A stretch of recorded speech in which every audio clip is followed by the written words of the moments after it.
Hi, pi information ఛానల్కు మీకు స్వాగతం. ఈరోజు ఏంటంటే రైతు రుణమాఫీ మూడో విడత రుణమాఫీ గురించి మనం తెలుసుకుందాం. ఏంటంటే రుణాలను ఎక్కడి నుంచి తెచ్చారు, మూడు విడతల్లో రుణాలను ఎక్కడి నుంచి తెచ్చారు, ఈ మూడు విడతల్లో రుణమాఫీ అనేది ఏ విధంగా జరుగుతుంది ఈ వీడియోలో మనం తెలుసుకుందాం. ఫస్ట్, మూడో విడత రుణమాఫీ నిధుల్లో సర్కార్ రైతుల రుణ విముక్తి చేసేందుకు సన్నద్ధమైనది. రాష్ట్ర వ్యాప్తంగా మూడు విడతల్లో రైతులు రుణమాఫీ చేసేందుకు ప్రభుత్వం నిర్ణయించిన సంగతి తెలిసింది. మొదటి విడతలో 11,34,421 మంది రైతులకు 6,034 కోట్లు విడుదల చేసింది. రెండో విడత 1,50,000 లోపు రుణాలు కలిగిన 6,40,223 మంది రైతులకు 6,190 కోట్లు విడుదల చేసింది. మూడో విడతతో 1,50,000 నుంచి 2 లక్షల రుణం కలిగిన 17,75,235 మంది రైతులకు 12,224 కోట్లు రుణమాఫీని ప్రభుత్వం చేయనుంది.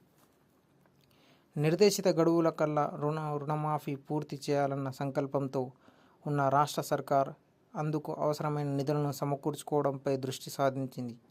ఈ మేరకు మూడో విడత రుణమాఫీ కోసం నిధులను సిద్ధం చేసుకుంటుంది. ఇప్పటికే ప్రభుత్వం 2 విడతల్లో 1,50,000 రూపాయల వరకు అప్పు ఉన్న రైతులకు బ్యాంక్ ఖాతాలో 12,225 కోట్లు జమ చేసింది. మూడో విడతలో రుణమాఫీ కోసం 12,224 కోట్ల మేర నిధులు అవసరమవుతాయని ప్రభుత్వం భావిస్తుంది.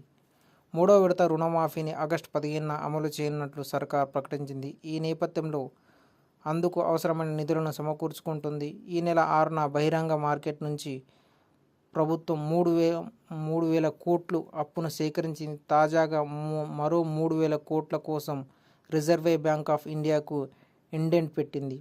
11 ఏళ్ల కాల పరిమితితో 1,000 కోట్లు, 14 ఏళ్ల కాల పరిమితితో ఇంకో మరో 1,000 కోట్లు, 21 ఏళ్ల కాల పరిమితిలో ఇంకో 1,000 కోట్లు ఈ రుణాన్ని తీసుకున్నది. ఈ నెల 13న ఆర్బీఐ నిర్వహించే ఈ వేలం ద్వారా ఈ అప్పును తీసుకున్నట్టుంది. దీంతో ఆగస్టు 15 నాటికి 6,000 కోట్లను సమకూర్చుకున్నది. జూలై, ఆగస్టు నెలల రైతులకు చారిత్రాత్మకంగా నిలిచాయి. దేశంలోనే 31,000 కోట్లు రుణమాఫీ చేసి తెలంగాణ రికార్డు సృష్టించింది.